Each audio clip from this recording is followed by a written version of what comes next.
Terima kasih, puji Tuhan, Tuhan memberkati. Koper hilang.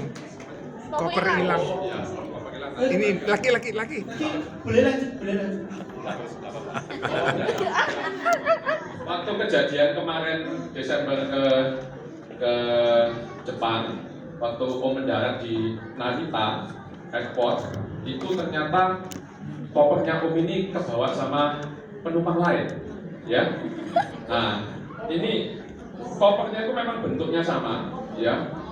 Bentuknya sama, cuma beda ukuran. Jadi warnanya persis, mereknya persis, ya. Bentuknya juga persis, cuma punyanya Om lebih besar, punyanya penumpang itu lebih kecil, ya. Nah, yang jadi problem itu koper yang dibawa sama penumpang lain itu ternyata adalah kopernya Om dan Tante Hana, ya. Nah, pada waktu itu terjadi, waduh, Om ini juga mana ya? Ini kok dalam hatinya Om ya, ini orang cek goblok gitu ya. Kok sampai koper yang sudah jelas-jelas beda ukurannya gini kok sampai bisa dia ngambil yang salah gitu loh. Nah, sampai akhirnya Om lihat ini namanya siapa, ternyata namanya orang Indonesia. Om langsung bicara sama petugasnya airport, itu waktu itu Om pakai scoot ya. Om bilang, ini orang Indonesia. Coba tanyakan, kalau boleh nanti nama saya, sudah hotel saya, nomor telepon saya, kasihkan ke orang itu supaya kita bisa ketemu. Ya, dan nah orangnya ini sendiri juga nggak gampang bisa dihubungi ya. Ternyata dia cuma mengandalkan wifi aja untuk bisa dihubungi. Ya ternyata dia orang Samarinda. Untungnya sama-sama Indonesia. Tapi itu pun juga butuh proses lama. Apalagi orangnya ini juga merasa ya dia tidak terlalu butuh komputer kopernya hari itu. Andai kata dia mau ngambil pun mungkin besok tidak apa-apa. Sedangkan butuhnya malam ini hari ini harus dapat. Ya kalau tidak, wah repot ini. Gimana gitu loh. Nah akhirnya ya setelah mengalami proses sekian lama dan juga prosedurnya dari scoot yang memang cukup prosedural sehingga Om harus balik lagi ke Narita pada malam itu, dan pada waktu itu yang membuat Om jengkel lagi itu Om sempat tanya sama yang bawa kopernya Om ini, loh tadi kami itu dari airport ke hotel naik apa? Soalnya Om sempat berpikir sama anak-anaknya Om, jangan-jangan orang ini misalnya dijemput atau mungkin naik taksi, dia nggak sadar, mungkin dibantu oleh orang lain bawa kopernya, dia nggak sadar, mungkin baru sadarnya di hotel kalau kopernya salah. Ternyata Om tanya, kamu naik apa? Aku naik kereta. Om tak tambah grogetan. Dalam hatinya Om ini orang cek bodoh nih ya. Naik kereta itu kan pasti geledek koper, dan kopernya itu apa nggak ketara gitu loh. Ya apa nggak ketara?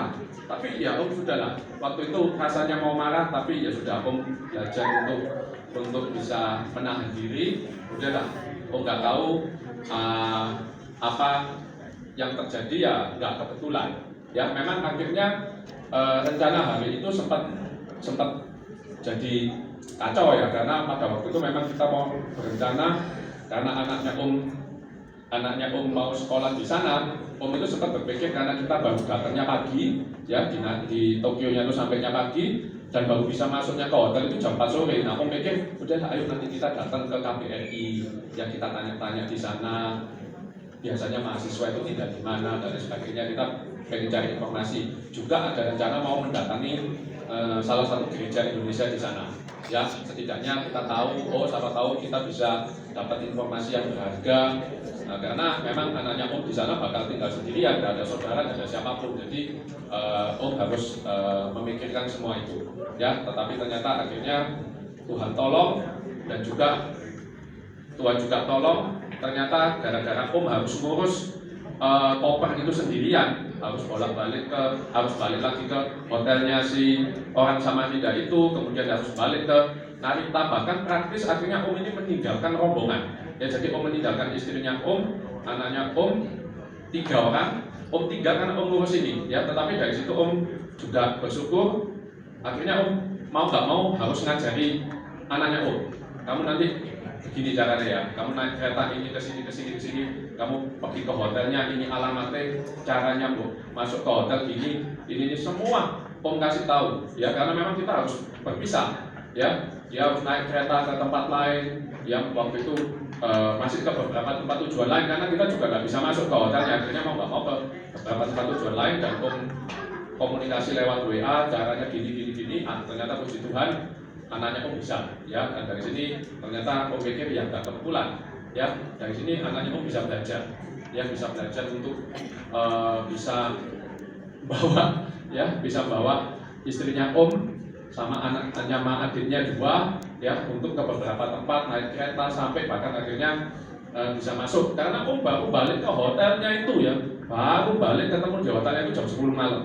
Ya, karena masih ngurus itu tadi, karena masih nunggu orang Samarinda itu balik, kamu balik oh ya, dia lagi ada di Disney waktu itu, kamu balik oh, pokoknya aku nggak mau, pokoknya hari ini juga pokoknya harus balik ya aku, akhirnya dia mau nggak mau pulang dari Disney, kita sama-sama ke Narita untuk ngurus koper itu, ya, puji Tuhan, itu pengalaman yang berharga. Terima kasih.